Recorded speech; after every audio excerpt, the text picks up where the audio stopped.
Facebook ನಲ್ಲಿ ವರುಣಾ ಜನರ ಕ್ಷಮೆಯನ್ನ ಕೇಳಿದ್ದಾರೆ ವಿಜಯೇಂದ್ರ. ನನ್ನ ಪರವಾಗಿ ಧ್ವನಿ ಎತ್ತಿದ ಎಲ್ಲಾ ಕಾರ್ಯಕರ್ತರಿಗೆ ಧನ್ಯವಾದವನ್ನ ಅವರು ತಿಳಿಸಿದ್ದಾರೆ. ಪಕ್ಷದ ವರಿಷ್ಠರು ತಗೊಂಡಿರೋ ತೀರ್ಮಾನವೇ ಅಂತಿಮ ಅಂತ ಕೂಡ ಹೇಳಿದ್ದಾರೆ. ಇನ್ನು ಪಕ್ಷದ ತೀರ್ಮಾನಕ್ಕೆ ಕಾರ್ಯಕರ್ತರಾದ ನಾವು ಬದ್ಧರಾಗಿರಬೇಕು. ವರುಣಾದ ಬಿಜೆಪಿ ಅಭ್ಯರ್ಥಿಯ ಗೆಲುವಿಗೆ ನಾವೆಲ್ಲರೂ ಕೂಡ ಶ್ರಮಿಸೋಣ ಅಂತ ಅವರು ಮನವಿಯನ್ನ ಮಾಡಿದ್ದಾರೆ. ಇನ್ನು ವರುಣಾ ಕ್ಷೇತ್ರದ ಜನತೆ ತೋರಿಸಿದ ಪ್ರೀತಿಗೆ ನಾನು ಮನಸೋತಿದ್ದೀನಿ. ನನ್ನನ್ನ ಮನೆ ಮಗನಂತೆ ಕಂಡ ನಿಮ್ಮ ವಾತ್ಸಲ್ಯಕ್ಕೆ ನಾನು ಚಿರಋಣಿ ಅಂತ ಕೂಡ ಅವರು ಫೇಸ್ಬುಕ್ ನಲ್ಲಿ ಹೇಳಿದ್ದಾರೆ. ಇನ್ನು ಕ್ಷೇತ್ರದ ಜನರ ನೋವುಗಳಿಗೆ ಮುಂದೆಯೂ ನಾನು ದನಿಯಾಗಿರ್ತೀನಿ. ನನ್ನ ಅಥವಾ ಪಕ್ಷದ ನಿರ್ಧಾರದಿಂದ ನೋವಾಗಿದ್ರೆ ಕ್ಷಮೆ ಇರಲಿ ಅಂತ ಹೇಳಿದ್ದಾರೆ. ನನ್ನನ್ನ ಮನೆ ಮಗನಂತೆ ಕಂಡ ನಿಮ್ಮ ವಾತ್ಸಲ್ಯಕ್ಕೆ ನಾನು ಎಂದಿಗೂ ಚಿರಋಣಿ. ಕ್ಷೇತ್ರದ ಜನರ ನೋವುಗಳಿಗೆ ಮುಂದೆ ಕೂಡ ನಾನು ಧ್ವನಿಯಾಗಿರ್ತೀನಿ ಅಂತ ಹೇಳಿದ್ದಾರೆ. ಇನ್ನು ನನ್ನ ಅಥವಾ ಪಕ್ಷದ ನಿರ್ಧಾರದಿಂದ ನಿಮಗೆ ನೋವಾಗಿದ್ರೆ ಅದಕ್ಕೆ ಕ್ಷಮೆ ಇರಲಿ ಅಂತ ಫೇಸ್ಬುಕ್ ನಲ್ಲಿ ಇದೀಗ ವರುಣಾ ಜನರ ಕ್ಷಮೆಯನ್ನ ವಿಜಯೇಂದ್ರ ಅವರು ಕೇಳಿದ್ದಾರೆ. ಅಂದ್ರೆ ವಿಜಯೇಂದ್ರ ಅವರ ನಿರ್ಧಾರ ಏನಾಗಿರುತ್ತೆ, ಯಾವ ರೀತಿ ಸ್ಟೇಟ್ಮೆಂಟ್ ಅನ್ನ ಅವರು ಕೊಡ್ತಾರೆ ಅಂತ ಬಹಳ ಕುತೂಹಲ ಇತ್ತು. ಯಾಕಂದ್ರೆ ನಿನ್ನೆ ನಂಜನಗೂಡಿನ ಸಮಾವೇಶದಲ್ಲಿ ಯಡಿಯೂರಪ್ಪ ಅವರು ವೇದಿಕೆ ಮೇಲೆ ಘೋಷಣೆ ಮಾಡಿದ ಮೇಲೆ ಕಾರ್ಯಕರ್ತರು ಆಕ್ರೋಶಗೊಂಡಿದ್ರು. ಇವರು ಅಂದ್ರೆ ವಿಜಯೇಂದ್ರ ಅವರು ಕಾರ್ಗೆ ಮುತ್ತಿಗೆಯನ್ನ ಹಾಕಿದ್ರು. ಅದಾದ್ಮೇಲೆ ವಿಜಯೇಂದ್ರ ಅವರು ಎಲ್ಲೂ ಕೂಡ ಸ್ಟೇಟ್ಮೆಂಟ್ ಅನ್ನ ಕೊಟ್ಟಿರಲಿಲ್ಲ. ಬಟ್ ಈಗ ಫೇಸ್ಬುಕ್ ನಲ್ಲಿ ವರುಣಾ ಜನರ ಕ್ಷಮೆಯನ್ನ ಅವರು ಕೇಳಿದ್ದಾರೆ. ಇನ್ನೊಂದು ಕಡೆ ಕರ್ನಾಟಕ ಗೆಲ್ಲಲು ಅಭ್ಯರ್ಥಿಗಳಿಗೆ ಮೋದಿ ಪಾಠವನ್ನ ಮಾಡ್ತಾರೆ. ಕರ್ನಾಟಕ ಗೆಲ್ಲಲು ಪ್ರಧಾನಿ ಮೋದಿ ರಣತಂತ್ರವನ್ನ ರೂಪಿಸ್ತಾ ಇದ್ದಾರೆ. 224 ಕ್ಷೇತ್ರಗಳ ಪಕ್ಷದ ಬಿಜೆಪಿ ಅಭ್ಯರ್ಥಿಗಳ ಜೊತೆ ಮೋದಿ ಸಂಪರ್ಕವನ್ನ ಮಾಡ್ತಾರೆ.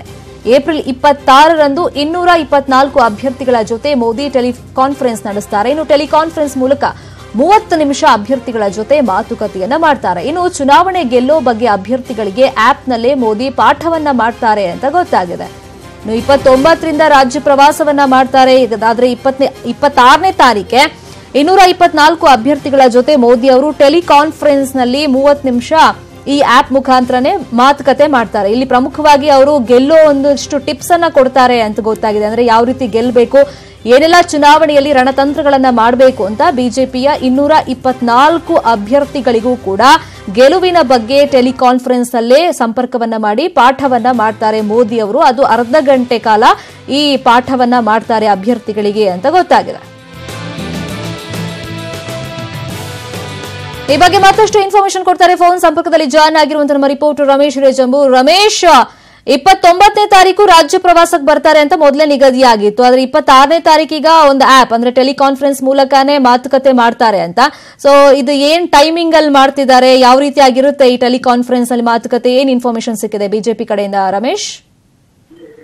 ಶರ್ಮಿತಾ, ರಾಜ್ಯ ವಿಧಾನಸಭಾ ಚುನಾವಣೆ ಹಿನ್ನೆಲೆಯಲ್ಲಿ ರಾಜ್ಯದ 224 ಕ್ಷೇತ್ರಗಳ ಅಭ್ಯರ್ಥಿಗಳ ಜೊತೆಗೆ ಪ್ರಧಾನಿ ನರೇಂದ್ರ ಮೋದಿ ನೇರವಾಗಿ ಸಂಪರ್ಕವನ್ನು ಸಾಧಿಸಲಿಕ್ಕೆ ಮತ್ತೆ ಚುನಾವಣೆಯ ಸಿದ್ಧತೆಗಳು ಯಾವೆಲ್ಲ ರೀತಿ ನಡೆದುಕೊಂಡು ಬರ್ತಾ ಇದೆ, ಬೂತ್ ನ ಮಟ್ಟದಲ್ಲಿ ಸಶಸ್ತ್ರೀಕರಣ ಯಾವ ರೀತಿ ಆಗ್ತಾ ಇದೆ, ಮತ್ತೆ ಕ್ಷೇತ್ರದಲ್ಲಿ ವಿಪಕ್ಷಗಳನ್ನ ಮಣಿಸಲಿಕ್ಕೆ ಯಾವೆಲ್ಲ ರಣತಂತ್ರಗಳನ್ನು ರೂಪಿಸಬೇಕು ಅನ್ನುವಂತ ಸಂಪೂರ್ಣವಾದ ಮಾಹಿತಿಯನ್ನ ಪ್ರಧಾನಿ ನರೇಂದ್ರ ಮೋದಿ ಅವರೇ ಈ ಒಂದು ವಿಶಿಷ್ಟ ಆಪ್ ಮೂಲಕ ಅಭ್ಯರ್ಥಿಗಳಿಗೆ ನೀಡಲಿದ್ದಾರೆ. ಅದರಲ್ಲೂ ಪ್ರಮುಖವಾಗಿ ಏಪ್ರಿಲ್ 26ನೇ ತಾರೀಕು ಬೆಳಗ್ಗೆ 9 ಗಂಟೆಯಿಂದ 10 ಗಂಟೆವರೆಗೆ ಆ ಮಧ್ಯದಲ್ಲಿ ಸುಮಾರು ಅರ್ಧ ಗಂಟೆಗಳ ಕಾಲ ಪ್ರತಿಯೊಬ್ಬ ಅಭ್ಯರ್ಥಿಯ ಜೊತೆಗೂ ಕೂಡ ನೇರವಾಗಿ ಮಾತುಕತೆಯನ್ನು ನಡೆಸಲಿದ್ದಾರೆ. ಆ ಆಪ್ ಮೂಲಕವೇ ಎಲ್ಲಾ ಅಭ್ಯರ್ಥಿಗಳನ್ನು ಕೂಡ ಅವರು ಸಂಪರ್ಕ ಮಾಡ್ತಾ ಇರುವಂತದ್ದು. ಈ ಹಿನ್ನೆಲೆಯಲ್ಲಿ ಬಿಜೆಪಿಯ ಅಭ್ಯರ್ಥಿಗಳಲ್ಲಿ ಒಂದು ರೀತಿಯ ಹೊಸ ಹುರುಪು ಶುರುವಾಗಿದೆ. ನೇರವಾಗಿ ನಮ್ಮ ಕ್ಷೇತ್ರಗಳ ಅಭ್ಯರ್ಥಿಗಳ ಜೊತೆನಲ್ಲೇ ನೇರವಾಗಿ ನರೇಂದ್ರ ಮೋದಿ ಮಾತನಾಡ್ತಾರೆ, ಸಂಪರ್ಕವನ್ನು ಮಾಡ್ತಾರೆ. ಜೊತೆಗೆ ಚುನಾವಣೆಯಲ್ಲಿ ಗೆಲ್ಲುವ ರಣತಂತ್ರವನ್ನ ಹೇಗೆ ಅನ್ನುವಂಥ ಪಾಠ ಮಾಡ್ತಾರೆ ಅನ್ನುವಂತ ಖುಷಿ ಶುರುವಾಗಿದೆ. ಆದ್ರೆ ನಿಜಕ್ಕೂ ಇದು ಎಷ್ಟು ಮಟ್ಟಿಗೆ ವರ್ಕೌಟ್ ಆಗುತ್ತೆ ಅನ್ನೋದು ಕಾದ್ ನೋಡ್ಬೇಕು ಶರ್ಮಿತಾ. ಅಂದ್ರೆ ಇಲ್ಲಿಗೂ ಸುಮಾರು ಸತಿ ಈಗ ಮೋದಿ ಅವರು ಬಂದು ಸಾಕಷ್ಟು ಮಾತಾಡಿ ಹೋಗಿದ್ದಾರೆ ಕಾರ್ಯಕರ್ತರನ್ನ ಉದ್ದೇಶಿಸಿ ಸಮಾವೇಶದ ಮುಖಾಂತರವಾಗಿ. ಬಟ್ ಈಗ ಡೈರೆಕ್ಟ್ ಆಗಿ ಮಾತನಾಡೋದಕ್ಕೂ ಈ ಆಪ್ ಮುಖಾಂತರ ಮಾತನಾಡೋದಕ್ಕೂ ತುಂಬಾ ಡಿಫ್ರೆನ್ಸ್ ಅಂತೂ ಇದ್ದೇ ಇರುತ್ತೆ. ಬಟ್ ಈ ಆಪ್ ಮುಖಾಂತರ ಮಾತನಾಡೋದನ್ನೇ ಯಾವ ರೀತಿ ಎಫೆಕ್ಟಿವ್ ಆಗಿ ಬಳಸ್ಕೊಳ್ಳೋದಕ್ಕೆ ಬಿಜೆಪಿ ಇದೀಗ ಪ್ರಯತ್ನ ಪಡ್ತಾ ಇದೆ ರಮೇಶ್? ಖಂಡಿತ ಶರ್ಮಿತಾ, ಯಾಕೆಂದ್ರೆ ಈ ಆಪ್ ಮೂಲಕ ಹೇಗೆ ನರೇಂದ್ರ ಮೋದಿ ಮಾತನಾಡ್ತಾರೆ ಮತ್ತೆ ನಮ್ಮ ಜೊತೆಗೆ ಅವರು ನೇರವಾಗಿ ಹೇಗೆ ಸಂಪರ್ಕ ಮಾಡ್ತಾರೆ ಅನ್ನುವಂತ ಕುತೂಹಲ ಕೂಡ ಎಲ್ಲ ಅಭ್ಯರ್ಥಿಗಳಲ್ಲೂ ಶುರುವಾಗಿದೆ. ಜೊತೆಗೆ ಕಾರ್ಯಕರ್ತರಲ್ಲೂ ಕೂಡ ಶುರುವಾಗಿದೆ. ಯಾಕಂದ್ರೆ ನಮ್ಮ ಕ್ಷೇತ್ರದ ಅಭ್ಯರ್ಥಿಗಳ ಜೊತೆ ನರೇಂದ್ರ ಮೋದಿ ಮಾತನಾಡ್ತಾರೆ ಅಂತೆ. ಸೊ ನಮ್ಮ ಈ ಕ್ಷೇತ್ರದಲ್ಲಿ ಗೆಲ್ಲುವುದಕ್ಕೆ ನರೇಂದ್ರ ಮೋದಿ ಕೂಡ ಕೆಲವು ರಣತಂತ್ರಗಳನ್ನ ರೂಪಿಸ್ತಾರೆ ಅನ್ನುವಂತ ಕುತೂಹಲ ಕಾರ್ಯಕರ್ತರಲ್ಲೂ ಕೂಡ ಶುರುವಾಗಿದೆ. ಆದ್ರೆ ಯಾವ ರೀತಿ ಆಪ್ ವರ್ಕೌಟ್ ಆಗುತ್ತೆ ಅನ್ನುವಂಥದ್ದು ಈಗ ಪ್ರಶ್ನೆ. ಜೊತೆಗೆ ಆಪ್ ಮೂಲಕ ನೇರವಾಗಿ ನರೇಂದ್ರ ಮೋದಿ ಅವರೇ ಮಾತನಾಡ್ತಾರಾ ಅಥವಾ ಇದು ರೆಡಿಮೇಡ್ ಏನು ವಿಡಿಯೋಗಳ ಮೂಲಕ ಅಭ್ಯರ್ಥಿಗಳ ಜೊತೆ ಸಂಪರ್ಕ ಮಾಡ್ತಾರ ಅನ್ನೋದು ಕೂಡ ತೀವ್ರ ಕುತೂಹಲವನ್ನ ಕೆರಳಿಸ್ತಾ ಇದೆ. Okay, thank you Ramesh Rejambur ತಮ್ಮ ಇನ್ಫಾರ್ಮೇಶನ್ಗೆ. ಬಾದಾಮಿ ಗೆಲ್ಲಲು ಸಿಎಂ ಸಿದ್ದರಾಮಯ್ಯ ರಣತಂತ್ರವನ್ನ ರೂಪಿಸ್ತಾ ಇದ್ದಾರೆ. ಬಾದಾಮಿಯಲ್ಲಿ ಸಿಎಂ ನೇತೃತ್ವದಲ್ಲಿ ಪಕ್ಷದ ಮುಖಂಡರ ಸಭೆ ನಡೀತಾ ಇದೆ. ತಲೆಗೆ ಹಳದಿ ಪೇಟ ಸುತ್ತಕೊಂಡು ಬಹಿರಂಗ ಸಭೆಯಲ್ಲಿ ಸಿಎಂ ಭಾಗವಹಿಸಿದ್ದಾರೆ. ಸಚಿವರಾದ ಎಂಬಿ ಪಾಟೀಲ್, ಶಾಸಕರಾದ ಬಿಬಿ ಚಿಮ್ಮನಕಟ್ಟಿ, ವಿಜಯಾನಂದ ಕಾಶಪ್ಪನವರ್, ಎಚ್ವೈ ಮೇಟಿ ಸೇರಿದಂತೆ ಪ್ರಮುಖ ಮುಖಂಡರು ಭಾಗಿಯಾಗಿದ್ದಾರೆ. ಸಭೆಯಲ್ಲಿ ಗೆಲುವಿನ ರಣತಂತ್ರವನ್ನ ರೂಪಿಸಲಾಗ್ತಾ ಇದೆ. ಇನ್ನು ನಾಮಿನೇಷನ್ ಬಳಿಕ ಸಿಎಂ ಬಾದಾಮಿಯಲ್ಲಿ ರೋಡ್ ಶೋ ಮಾಡಿದರು.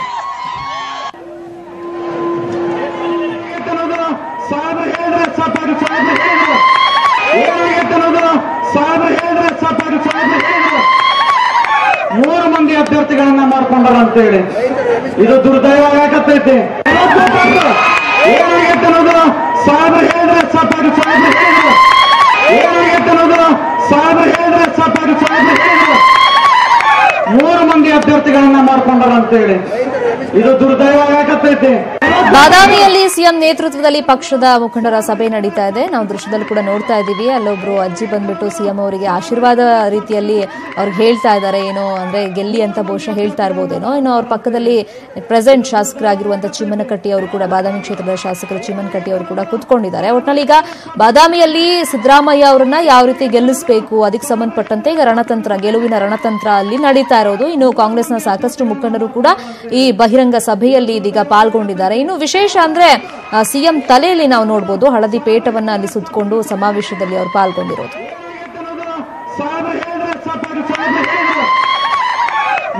ಇನ್ನು ಬಾದಾಮಿಯಲ್ಲಿ ಶ್ರೀರಾಮುಲು ಅವರು ಕೂಡ ಇವತ್ತು ನಾಮಿನೇಷನ್ ಫೈಲ್ ಮಾಡಿದ್ದಾರೆ. ಆ ಸಂದರ್ಭದಲ್ಲಿ ಬಿಜೆಪಿ ಕಾರ್ಯಕರ್ತರ ಉತ್ಸಾಹವನ್ನ ಕೂಡ ನಾವು ಗಮನಿಸ್ತಾ ಇದ್ದೀವಿ. ಸಾಗರೋಪಾದಿಯಲ್ಲಿ ಅಲ್ಲಿ ಕಾರ್ಯಕರ್ತರು ಜಮಾವಣೆಗೊಂಡಿದ್ರು. ಅವರು ಕೂಡ ನಾಮಿನೇಷನ್ ಫೈಲ್ ಮಾಡೋದಕ್ಕೂ ಮುಂಚೆ ರೋಡ್ ಶೋನಲ್ಲೇ ಬಂದ್ರು. ಬಟ್ ಶ್ರೀರಾಮುಲು ಅವರು ನೇರವಾಗಿ ಕಾರ್ನಲ್ಲಿ ಬಂದು ನಾಮಿನೇಷನ್ ಫೈಲ್ ಮಾಡಿದ್ರು. ಇನ್ನು ಸಿಎಂ ಕೂಡ ರೋಡ್ ಶೋನ ಭರ್ಜರಿಯಾಗಿ ಮಾಡಿದ್ರು. ನಾಮಿನೇಷನ್ ಫೈಲ್ ಆದ್ಮೇಲೆ ಸಿಎಂ ಅವರು ಕೂಡ ರೋಡ್ ಶೋ ಮುಖಾಂತರನೇ ಬಂದ್ರು. ಈ ಬಹಿರಂಗ ಸಭೆಯಲ್ಲಿ ಸದ್ಯ ಅಟೆಂಡ್ ಆಗಿದ್ದಾರೆ. ಅಲ್ಲಿ ಸಾಕಷ್ಟು ಕಾರ್ಯಕರ್ತರು ಕೂಡ ಇದ್ದಾರೆ, ಕಾಂಗ್ರೆಸ್ ಕಾರ್ಯಕರ್ತರು. ಇನ್ನು ಸಿಎಂ ಅವರನ್ನ ಬಾದಾಮಿ ಕ್ಷೇತ್ರದಲ್ಲಿ ಯಾವ ರೀತಿ ಗೆಲ್ಲಿಸಬೇಕು ಅನ್ನೋ ಕುರಿತಂತೆ ಈಗ ಅಲ್ಲಿ ಸಭೆ ನಡೀತಾ ಇರೋದು. ಮಹತ್ವದ ಮಾತುಕತೆ ಕೂಡ ನಡೀತಾ ಇದೆ. ಇನ್ನು ಸಚಿವರಾದ ಎಂಬಿ ಪಾಟೀಲ್, ಶಾಸಕರಾದ ಬಿಬಿ ಚಿಮ್ಮನಕಟ್ಟಿ ಅವರು ಸಿದ್ದರಾಮಯ್ಯ ಅವರ ರೈಟ್ ಸೈಡ್ ಅಲ್ಲಿ ನಾವು ನೋಡ್ತಾ ಇದ್ದೀವಿ, ಅಲ್ಲಿ ಸೀಟಲ್ಲಿ ಕೂತಿದ್ದಾರೆ. ಇನ್ನು ವಿಜಯಾನಂದ ಕಾಶಪ್ಪನವರ, ಎಚ್ವೈ ಮೇಟಿ ಸೇರಿದಂತೆ ಪ್ರಮುಖ ಕಾಂಗ್ರೆಸ್ನ ನಾಯಕರುಗಳು ಕೂಡ ಈ ಸಭೆಯಲ್ಲಿ ಇದೀಗ ಪಾಲ್ಗೊಂಡಿದ್ದಾರೆ.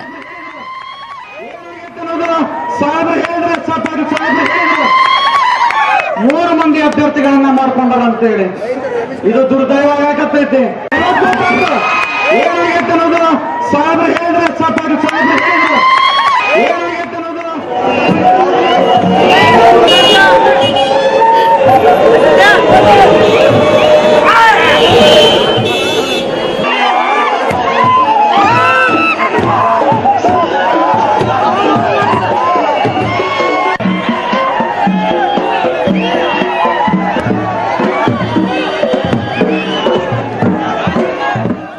ಅಭ್ಯರ್ಥಿಗಳನ್ನ ಮಾಡ್ಕೊಂಡಾರ ಅಂತೇಳಿ ಇದು ದುರ್ದೈವ ಆಗತೈತಿ. ನಾನು ಮುಖ್ಯಮಂತ್ರಿ ಸಿದ್ದರಾಮಯ್ಯ ಬರ್ತಾರ ಅಂತಂದ್ರೆ ಬರೀ ಬದಾಮಿ ಇಡೀ ಕ್ಷೇತ್ರ ಆಗಿರ್ಬೋದು, ಚಾಮುಂಡಿ ಕ್ಷೇತ್ರ ಸತ ಓಡೋದು ಒತ್ತಾಡಕತ್ತೈತಿ ಚಿಲಿಪಿಲಿ ಅಂತ ಹೇಳಿ ಇಂಥ ಒಬ್ಬ ಮುಖ್ಯಮಂತ್ರಿಗಳನ್ನ ನಾವು ಕಳ್ಕೊಳ್ಳೋದು ನಾವು ಪಾಪಿಗೇಡಿ ಹಾಕೀವಿ. ಕೈ ಮೂವತ್ತಿಗೆ ದಯಮಾಡಿದ ಅವಕಾಶ ಐತಿ. ಈ ರಾಜ್ಯ ನೋಡತ್ತಿಲ್ಲ, ಇಡೀ ದೇಶ ನೋಡಕತ್ತೈತಿ. ನಮ್ಮನ್ನ ಪ್ರತಿಯೊಂದು ಬದಾಮಿಗಾಗಿರುವಂತ ಮತದಾರರನ್ನ ನೋಡಕತ್ತೈತಿ. ಯಾರು ಏನ್ ಮಾಡ್ತಾರ, ಮಾನ ಮುಖ್ಯಮಂತ್ರಿ ಸಿದ್ದರಾಮಯ್ಯ ಸಾಹೇಬ್ರನ್ನ ಎತ್ ತಿಳ್ಕೊಳ್ತಾರ ಇಲ್ಲ ಅಂತ ಹೇಳಿ ನಾವು ಮಾತುಕೊಡೋಣ. ಇವತ್ತು ಜೆಡಿಎಸ್ನ 7 ರೆಬೆಲ್ ಶಾಸಕರ ಅನರ್ಹತೆ ವಿಚಾರಕ್ಕೆ ಸಂಬಂಧಪಟ್ಟಂತೆ ಮೇ 7ರ ಒಳಗೆ ಆದೇಶ ಪ್ರಕಟಿಸಲು ಸ್ಪೀಕರ್ಗೆ ಹೈಕೋರ್ಟ್ ನಿರ್ದೇಶನವನ್ನ ನೀಡಿದೆ. ಈ ಸಂಬಂಧ ವಿಚಾರಣೆ ಮುಗಿಸಿದ ಸ್ಪೀಕರ್ ತೀರ್ಪನ್ನ ಕಾಯ್ದಿರಿಸಿದ್ರು. ಹೀಗಾಗಿ ಮೇ 7ರ ಒಳಗೆ ಆದೇಶ ಪ್ರಕಟಿಸುವಂತೆ ಸೂಚನೆಯನ್ನ ಕೊಟ್ಟಿದೆ ಹೈಕೋರ್ಟ್.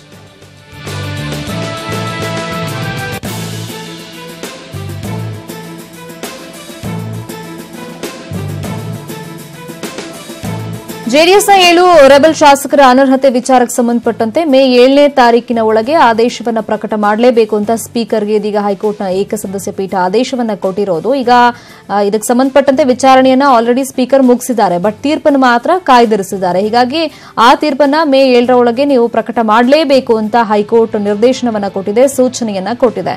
ಕಳೆದ ಬಾರಿ ವಿಚಾರಣೆ ಮಾಡಿದಾಗ ರಾಜ್ಯಸಭೆ ಎಲೆಕ್ಷನ್ ಅಲ್ಲಿ ಮತ ಚಲಾವಣೆ ಮಾಡಬಹುದು ಅಂತ ಹೈಕೋರ್ಟೇ ಒಂದು ಸೂಚನೆಯನ್ನ ಕೊಟ್ಟಿತ್ತು. ಅದಾದ್ಮೇಲೆ ಸ್ಪೀಕರ್ ವಿಚಾರಣೆಯನ್ನ ಮುಗಿಸಿದ್ರು ಈ ರೆಬೆಲ್ ಶಾಸಕರ ಅನರ್ಹತೆ ವಿಚಾರಕ್ಕೆ ಸಂಬಂಧಪಟ್ಟಂತೆ. ಈಗ 7ನೇ ತಾರೀಕಿನ ಒಳಗೆ ನಿಮ್ಮ ನಿರ್ಧಾರವನ್ನ ನೀವು ಪ್ರಕಟ ಮಾಡಲೇಬೇಕು ಅಂತ ಸ್ಪೀಕರ್ಗೆ ಹೈಕೋರ್ಟ್ ಆದೇಶವನ್ನ ಕೊಟ್ಟಿರೋದು.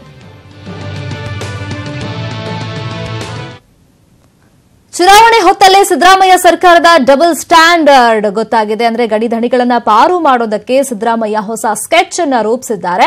ಬಳ್ಳಾರಿ ರಾಜಕೀಯ ದಕ್ಕಿಸಿಕೊಳ್ಳುವುದಕ್ಕೆ ಹೊಸ ಅಸ್ತ್ರವನ್ನ ಇದೀಗ ಸಿದ್ದರಾಮಯ್ಯ ಅವರು ಬಿಟ್ಟಿದ್ದಾರೆ. ಗಣಿ ಕಳಂಕಿತರ ರಕ್ಷಣೆಗೆ ಹಾಗಾದ್ರೆ ರಾಜ್ಯ ಸರ್ಕಾರ ನಿಂತಿದೆಯಾ? ಇದಕ್ಕೆ ಸಂಬಂಧಪಟ್ಟಂತೆ ರಾಜಕೀಯ ವಲಯದಲ್ಲಿ ಇದೀಗ ಸರ್ಕಾರದ ಆದೇಶ ಸಾಕಷ್ಟು ತಲ್ಲಣವನ್ನ ಉಂಟು ಮಾಡಿದೆ.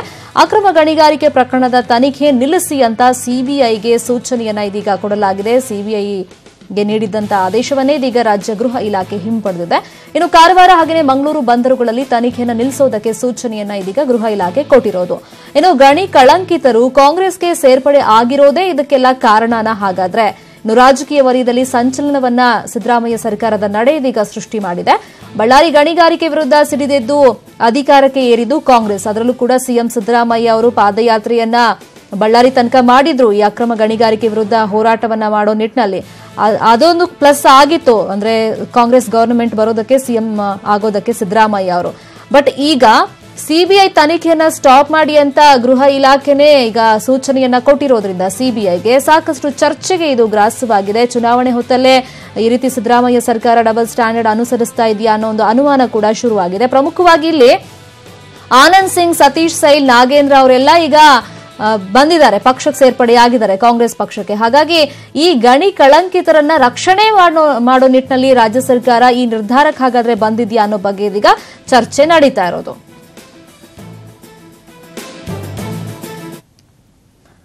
ಇನ್ನು ಅಕ್ರಮ ಗಣಿಗಾರಿಕೆ ಪ್ರಕರಣದ ತನಿಖೆ ನಿಲ್ಲಿಸಲು ಸಿಬಿಐಗೆ ಸೂಚನೆ ಹಿನ್ನೆಲೆಯಲ್ಲಿ ಬೆಂಗಳೂರಲ್ಲಿ ಎಐಸಿಸಿ ಮುಖಂಡ ರಣದೀಪ್ ಸಿಂಗ್ ಸುರ್ಜೇವಾಲಾ ಸುದ್ದಿಗೋಷ್ಠಿಯನ್ನು ನಡೆಸಿದ್ರು. ಗೋವಾದ 2 ಬಂದರು, ಕರ್ನಾಟಕದ 2 ಬಂದರಿನಿಂದ ಅಕ್ರಮಾದಿರು ಸಾಗಾಟ ನಡೆದಿಲ್ಲ. ಈ 2 ಬಂದರಿನಲ್ಲಿ ಅಕ್ರಮ ನಡೆದಿಲ್ಲ ಅಂತ ಸಿಬಿಐ ಹೇಳಿದೆ. ಕನ್ನಡಿಗರ ನೈಸರ್ಗಿಕ ಸಂಪನ್ಮೂಲ ಲೂಟಿ ಮಾಡಿದವರಿಗೆ ಕೇಂದ್ರ ಕ್ಲೀನ್ ಚಿಟ್ ಅನ್ನ ಕೊಟ್ಟಿದೆ ಅಂತ ಬೆಂಗಳೂರಲ್ಲಿ ರಣದೀಪ್ ಸಿಂಗ್ ಸುರ್ಜೇವಾಲಾ ಸುದ್ದಿಗೋಷ್ಠಿಯಲ್ಲಿ ಹೇಳಿದ್ದಾರೆ. come to the rescue of what all Kannadigas call the Bellari gang. Karnataka has been betrayed by Bharatiya Janata Party and a puppet CBI to protect Gani Dhani. We all know that India's biggest iron ore mining scam was unearthed by the report dated July 27, 2011 of the then Lok Ayukta, who quantified the loss at rupees 35,000 crore. No wonder that the then Chief Minister, Shri B.S. Yedurappa, had to be sacked, and no wonder that the Yedi Reddy has become an infamous terminology in the lexicon of all Kannadigas, symbolizing the plunder of public resources with active protection of the state. Shockingly, Modi government has now become benefactor, protector and defender of the Bellari gang, responsible for denuding Karnataka of its rich natural resources. And I have some facts and documents to present to you today in that connection. On 18th of November 2013, Congress government led by Shri Siddaramaiah assigned to CBI the brazen loot of iron ore and siphoning of rupees 35,000 crore by sale and export of iron ore in 4 states in 9 ports. These were in Karnataka, Karwar and New Mangalore Port Trust,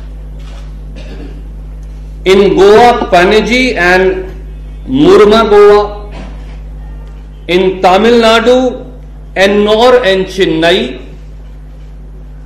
Andhra Pradesh, Krishnapatnam, Vishakhapatnam. MEP ಅಭ್ಯರ್ಥಿ ನಗೀನಾ ಮುಲ್ಲಾನವರ ನಾಮಪತ್ರ ಸಲ್ಲಿಕೆಯಿಂದ ವಂಚಿತರಾಗಿದ್ದಾರೆ. ಹಾನಗಲ್ ವಿಧಾನಸಭಾ ಕ್ಷೇತ್ರದಿಂದ MEP ಪಕ್ಷದಿಂದ ಸ್ಪರ್ಧಿಸಲು ನಾಮಪತ್ರ ಸಲ್ಲಿಸಲು ಪಕ್ಷದ B form ಜೊತೆಗೆ ಬಂದಿದ್ರು. ಆದರೆ ಅವಧಿ ಮುಗಿದ ಹಿನ್ನೆಲೆಯಲ್ಲಿ ಚುನಾವಣಾಧಿಕಾರಿಗಳು ಒಳಗಡೆ ಪ್ರವೇಶ ನಿರಾಕರಿಸಿದ್ದು ನಗೀನಾ ನಾಮಪತ್ರ ಸಲ್ಲಿಕೆಯಿಂದ ವಂಚಿತರಾಗಿದ್ದಾರೆ.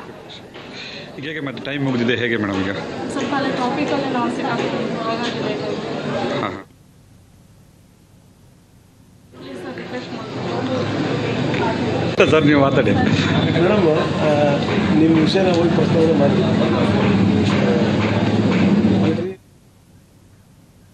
ಮನವೊಲಿಸಲು ಹೋದ ರಾಜ್ಯ ಕಾಂಗ್ರೆಸ್ ಉಸ್ತುವಾರಿ ಕೆಸಿ ವೇಣುಗೋಪಾಲ್ಗೆ rebel star Ambareesh full class ತಗೊಂಡಿದ್ದಾರೆ. ಎಲ್ಲವೂ ಆದ್ಮೇಲೆ ಬಂದ್ರೆ ಏನ್ ಪ್ರಯೋಜನ, ಮೊದಲೇ ಬಂದಿದ್ರೆ ಬದಲಾವಣೆ ಮಾಡಬಹುದಿತ್ತು. ಪಕ್ಷದ ಕೆಲವರ ನಡೆ ಬೇಸರ ತರಿಸಿತು. ಹೀಗಾಗಿ ಈ ನಿರ್ಧಾರಕ್ಕೆ ಬಂದಿದ್ದೇನೆ. ನಾನು ಎಲ್ಲೂ ಬರಲ್ಲ, ಪ್ರಚಾರ ಮಾಡಲ್ಲ ಅಂತ ಅಂಬರೀಶ್ ಹೇಳಿದ್ದಾರೆ ಅಂತ ಗೊತ್ತಾಗಿದೆ.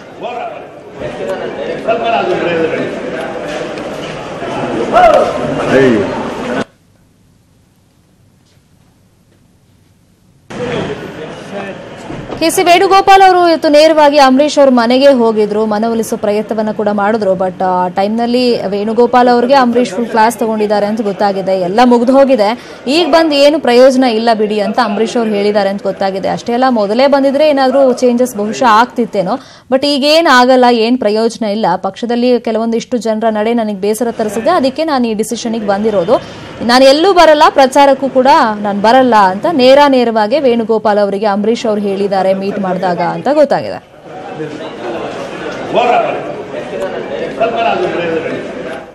ವರುಣಾ ಕ್ಷೇತ್ರದ ಬಿಜೆಪಿ ಅಭ್ಯರ್ಥಿ ಗೊಂದಲವೇ ನಮ್ಮ ಸ್ಟ್ರಾಟಜಿ ಅಂತ ಬೆಂಗಳೂರಲ್ಲಿ ಸಂಸದೆ ಶೋಭಾ ಕರಂದ್ಲಾಜೆ ಅವರು ಹೇಳಿಕೆಯನ್ನ ಕೊಟ್ಟಿದ್ದಾರೆ. ಇದು ಬಿಜೆಪಿಯ ರಣತಂತ್ರ, ಇದನ್ನ ಬಹಿರಂಗಪಡಿಸಲು ಆಗೋದಿಲ್ಲ ಅಂತ ಕೂಡ ಕರಂದ್ಲಾಜೆ ಅವರು ಈಗ ಸ್ಟೇಟ್ಮೆಂಟ್ ಅನ್ನ ಕೊಟ್ಟಿದ್ದಾರೆ. ಒಂದ್ ರೀತಿ ವಿಚಿತ್ರವಾದಂತಹ ಸ್ಟೇಟ್ಮೆಂಟ್ ಇದು. ಯಾಕಂದ್ರೆ ಬಿಜೆಪಿಯಲ್ಲಿ ನಿನ್ನೆಯಿಂದ ಸಾಕಷ್ಟು ಗೊಂದಲ ಆಗ್ತಾ ಇತ್ತು ವರುಣಾ ಕ್ಷೇತ್ರಕ್ಕೆ ಸಂಬಂಧಪಟ್ಟಂತೆ. ಬಟ್ ಈಗ ಇದೇ ಸ್ಟ್ರಾಟಜಿ ಅನ್ನೋ ರೀತಿಯಲ್ಲಿ ಈಗ ಶೋಭಾ ಕರಂದ್ಲಾಜೆ ಸ್ಟೇಟ್ಮೆಂಟ್ ಅನ್ನ ಕೊಟ್ಟಿರೋದು. ಆದ್ರೆ ಇದು ಬಿಜೆಪಿ ರಣತಂತ್ರ, ಇದನ್ನ ನಾವು ಬಹಿರಂಗಪಡಿಸೋದಕ್ಕೆ ಸಾಧ್ಯ ಇಲ್ಲ ಅಂತ ಶೋಭಾ ಕರಂದ್ಲಾಜೆ ಅವರು ಹೇಳಿದ್ದಾರೆ. ಕಾಂಗ್ರೆಸ್ ತೊಲಗಿಸಲು ಹಲವು ರಣತಂತ್ರವನ್ನ ನಾವು ಮಾಡ್ತಿದ್ದೀವಿ. ವಿಜೇಂದ್ರ ವರುಣಾದಲ್ಲಿ ಓಡಾಡಿದ ಕಾರಣ ಜನ ಜೊತೆಗಿದ್ದಾರೆ. ಇನ್ನು ವರುಣಾ ಕ್ಷೇತ್ರದಲ್ಲಿ ಹೊಂದಾಣಿಕೆ ರಾಜಕೀಯ ಅಂತೆಲ್ಲ ಮಾತನಾಡ್ತಿದ್ದಾರೆ, ಅದೆಲ್ಲ ಕೇವಲ ಆರೋಪ ಅಂತ ಬೆಂಗಳೂರಲ್ಲಿ ಇದೀಗ ಶೋಭಾ ಕರಂದ್ಲಾಜೆ ಅವರು ಹೊಸ ಸ್ಟೇಟ್ಮೆಂಟ್ ಅನ್ನ ಕೊಟ್ಟಿದ್ದಾರೆ.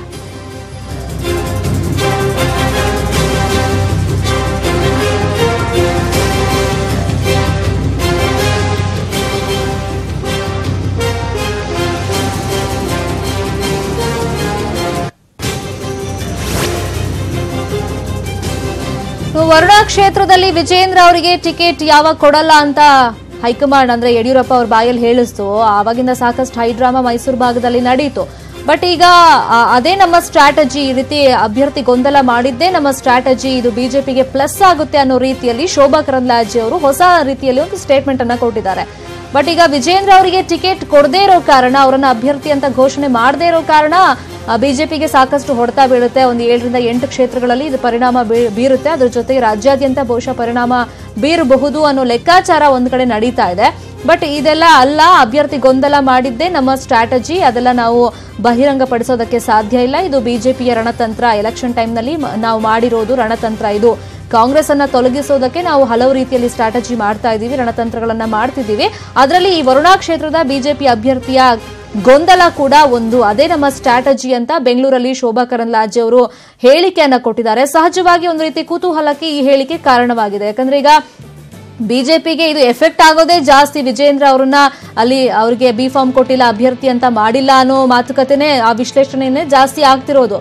ಬಟ್ ಇಂಥ ಟೈಮಲ್ಲಿ ಇದೇ ನಮ್ಮ ಸ್ಟ್ರಾಟಜಿ, ಅಭ್ಯರ್ಥಿ ಗೊಂದಲ ಮಾಡಿದ್ದೇ ಬಿಜೆಪಿ ಮಾಡಿದ್ದು ಕಾರಣ ಇದೆ, ಅದಕ್ಕೆ ಅದು ನಮ್ಮ ಸ್ಟ್ರಾಟಜಿ ಆಗಿತ್ತು. ಕಾಂಗ್ರೆಸ್ ಅನ್ನ ತೊಲಗಿಸೋದಕ್ಕೆ ನಾವು ಹಲವು ರಣತಂತ್ರಗಳನ್ನ ಮಾಡ್ತಿದ್ದೀವಿ.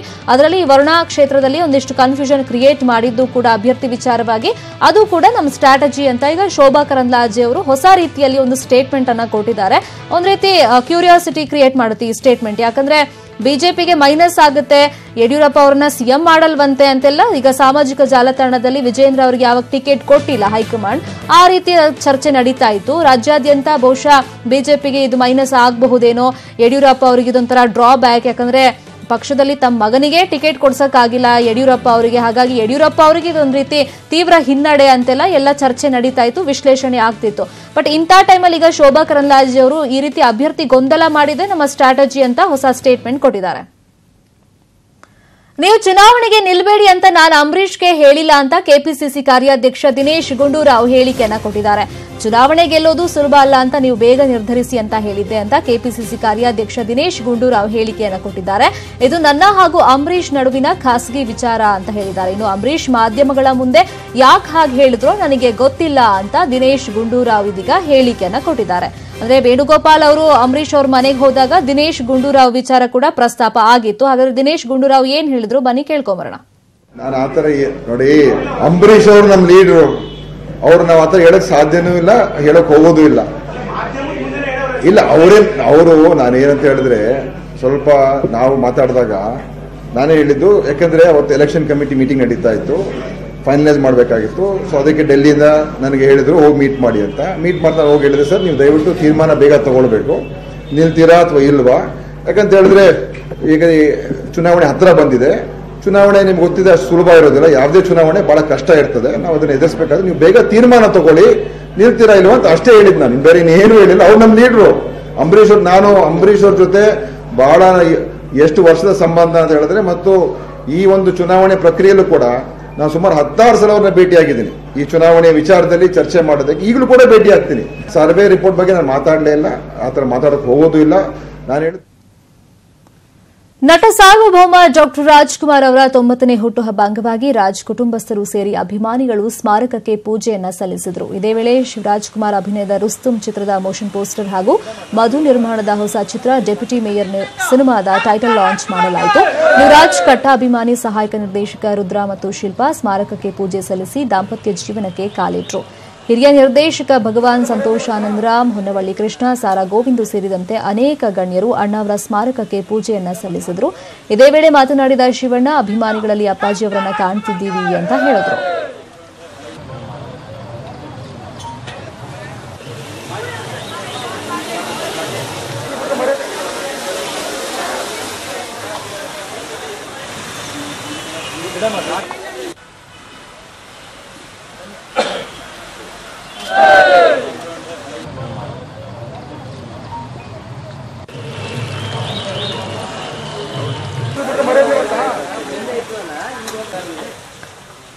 ನಟ ಸಾರ್ವಭೌಮ ಡಾಕ್ಟರ್ ರಾಜ್ಕುಮಾರ್ ಅವರ 90ನೇ ಹುಟ್ಟುಹಬ್ಬದ ಅಂಗವಾಗಿ ಅವರ ಕುಟುಂಬಸ್ಥರು ಇವತ್ತು ಸ್ಮಾರಕದ ಬಳಿ ಬಂದಿದ್ರು, ಪೂಜೆಯನ್ನ ಮಾಡಿದ್ರು. ಸಾಕಷ್ಟು ಸಂಖ್ಯೆಯಲ್ಲಿ ಅಭಿಮಾನಿಗಳು ಕೂಡ ಸ್ಮಾರಕದ ಬಳಿ ಬಂದು ಅವರು ಕೂಡ ಪೂಜೆ ಸಲ್ಲಿಸಿದ್ರು.